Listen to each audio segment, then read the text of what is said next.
We locked back in with the Primogen, my fave content creator about tech. There's one company that has had an incredible downfall. We are talking about a gaming company that went from one of the most beloved IPs to just absolutely dog water. People hate it. People are shouting all sorts of reasons for why their failure is. But the thing that speaks the most volume is their stock price. Their stock price is down 92.57% in the last 5 years on the OTC MKTS. Now, this is not the New York Stock Exchange, so I don't know where that's at. But nonetheless, they have been decimated, and we are talking about Ubisoft Entertainment. Beautiful Ubisoft. For those that don't know, they've made some pretty famous games, including Rainbow Six Siege and all of the Assassin's Creed. Those two games alone. Honestly, I know you guys like Rainbow Six Siege. My shit was Rainbow Vegas too. Yo, the way that the like you could customize your characters, and then they had the online gameplay where you could have your own type of war gear. Like, I don't know, I like that game sat in my heart for or Splinter Cell. Right? Ubisoft made yeah, Splinter Cell. Splinter Cell, oh that series was beautiful. But Siege, I don't know. It was too competitive. It was like not like competitive like I didn't want to play it, but like when you're trying to compete with like the big gaming industries, it felt like that. Like it was trying to compete with all the games, and it should have stayed in its own niche when it came to gaming and shooting FPS, right? FPS, first person Pretty shooters. much whether you're gaming or not a gamer, you should have at least heard those in passing at some point. Because I mean, even Assassin's Creed, it had a movie, and the movie was a movie. But it turns out this Christmas might be one of the more rough ones for Ubisoft. For if you look at this beautiful video right here, look at all these people getting banned. I had given her an extra key. All this time she was standing there, she never took. The God. hackers have Mhm. such thorough access to Rainbow Six Siege and the Ubisoft, apparently like the entirety of Ubisoft, that they're just able to ban and complete English sentences. But that's not the only thing. Apparently, every single or many of the players for Rainbow Six have also received 2 billion Rainbow Six units. Okay, 2 to the 31 effectively amount of rainbow units, and these units are in-game currency in which Ubisoft makes their money from, right? You buy these in-game currencies so that your elite assassin can have like a nice little tassel on the nice little tassel on the end of his gun, right? Like you want the cosmetics, okay? You want your guy to look like a badass and have some little jingly jangly lucky charms. But the thing that makes this like a super unusual hack is often, at least what I see, is that there's like some group that will be Yo, is that bouncy ball really that comfortable? Like I might like I'm sitting on a hard chair right now, but that bouncy ball, it gives it like a little jangle itself. like, hey, we hacked him.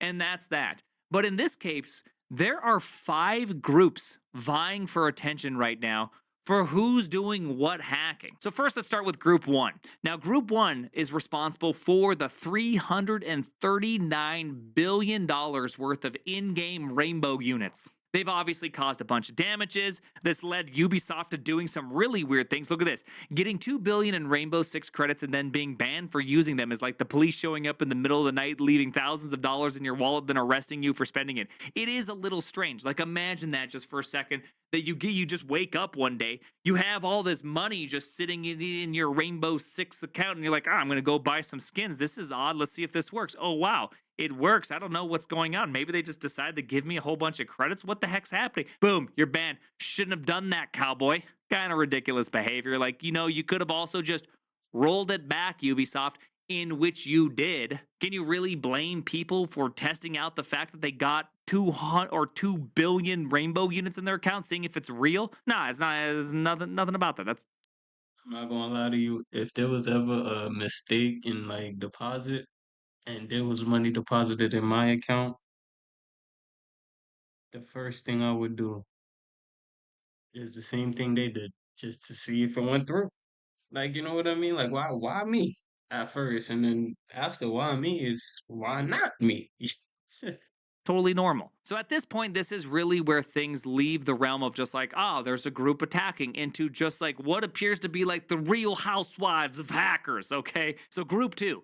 Group 2 claims that they have Ubisoft source code. So they could go in there and they could be able to hack whatever they want. They know what's happening. They have all the internal deets. And they actually claimed that it was from Mongo Bleed. For those that don't know, Mongo Bleed was a recent high rating severity at a CVE. I think it's 2025 14847, if I'm correct on that one. It allowed you to effectively query a Mongo database over and over again and exfiltrate any residual data from that machine, which means that it could contain AWS credentials, other tokens, anything that's private, other customer data. It could contain a lot of information. But then this God was damn, I ain't apparently gonna a lie to you, lie. that's But they crazy. do apparently have internal things from Ubisoft. But they just simply lied on how they achieved it. Now, honestly, if I was a hacker, you wouldn't want to give away your method. So when Mongo Bleed dropped, this was some pretty excellent cover. So they're like, oh yeah, totally Mongo Bleed, but it wasn't Mongo Bleed. But that caused Group 5, a new group, to come out and say, hey, those guys are liars. Okay, they've already been accused. They're being accused. Hey, they're lying. They're taking cover under a different exploit and they're lying about it. Now, Group 3, on the other hand, apparently they've just been lying on Telegram, claiming that they've compromised Ubisoft, and they've been even using fake data to try to pressure Ubisoft into paying them. So they're going kind of like a different route in all this. Now, Group 4, on the other hand, Group 4 is looking at Group 2 and saying, hey, Group 2, they're all liars. Okay, Group 4 thinks that Group 2 is actually trying to bamboozle Group 1. Now, right now, you're probably thinking, holy cow, this has turned into one of those like dating shows, right? Like, this is what it feels like. What the hell is happening here? What is Group 4 doing? Why is Group 3 like that Microsoft image with the bird being like whatever the hell Microsoft is doing? And then you got Group 5. Now, Group 5 apparently is the legitimate one, okay?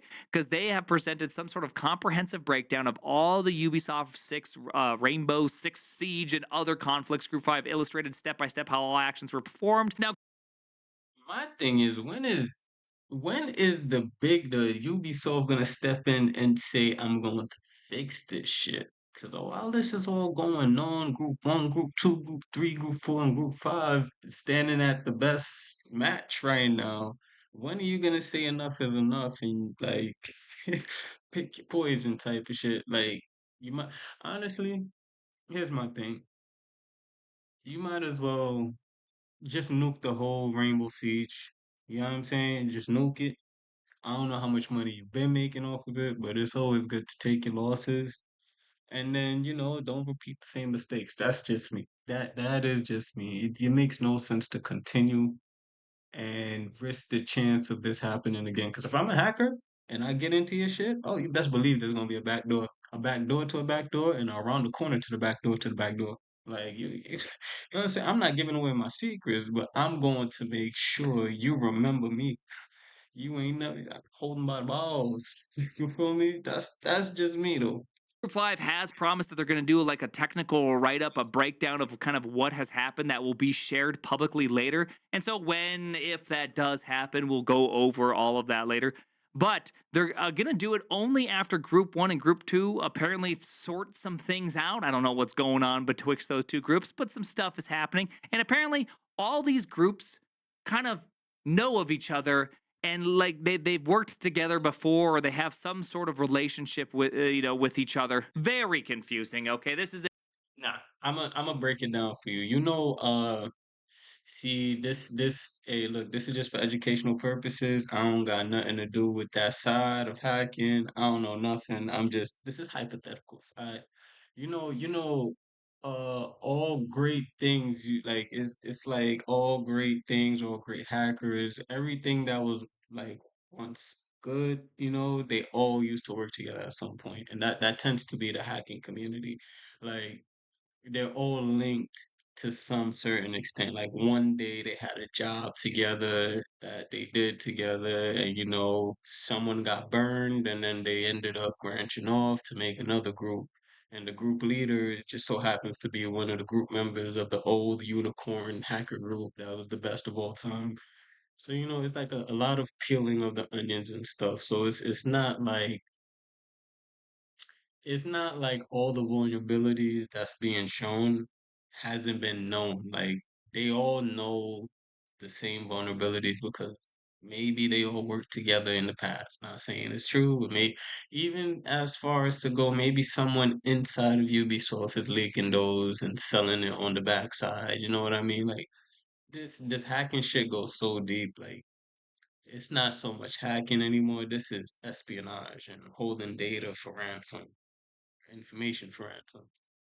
A very confusing thing. But what this does show to me is that Ubisoft has some pretty serious problems. I'm going to go out there. I'm going to put a little bit of a hat on. Okay, I think actually I have my tinfoil hat right here. I do. Okay, hey, I'm just going to throw this out there. I think that this might have been an inside job.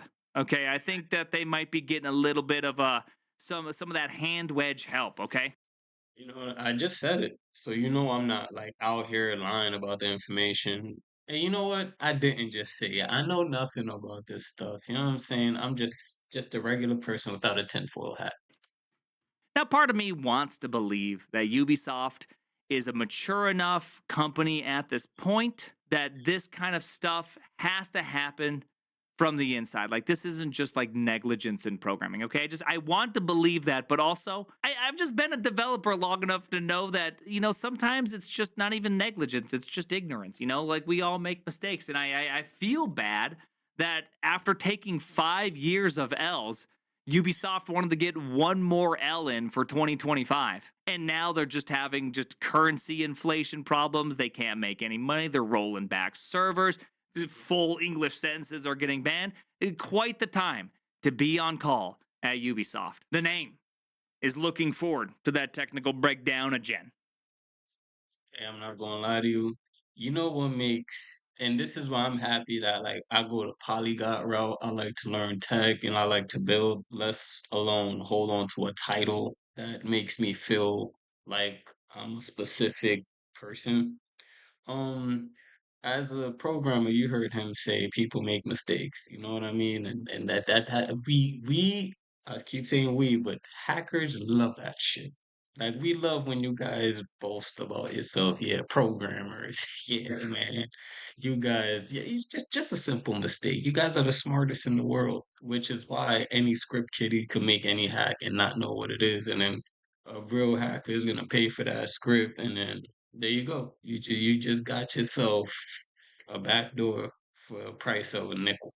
So we love developers. We love developers that like to boast about themselves, and it's not to say boast about themselves like, you make mistakes. How big is the mistake you're making? You know what I'm saying? Is that line of code gonna cost you $15 million or not? Like, you at the table with the head honchos at the end of the day. So the crime agent doing his due diligence at reporting this, but I hate to say definitely an inside job, but they couldn't have gotten the source code without someone. You know what I'm saying? That is what is gonna be said. Like they couldn't have gotten it. Like you can't just like think about it. You want me to believe that these guys bypass something that's on the stock market exchange without any inside help or nothing. They just got on the computer and said, "Let's get it." Like, think about it. Like, even if you want to believe it, how likely is that to happen? Come on now. Or you want me to believe that they paid some sort of compensation or someone on the inside gave them a tip or something to on what to look for? That sounds more believable. Like, but you don't have to take my word for it. Again, this was for educational purposes. Take it what you mean. This is Ephraim Kevin's. What's it?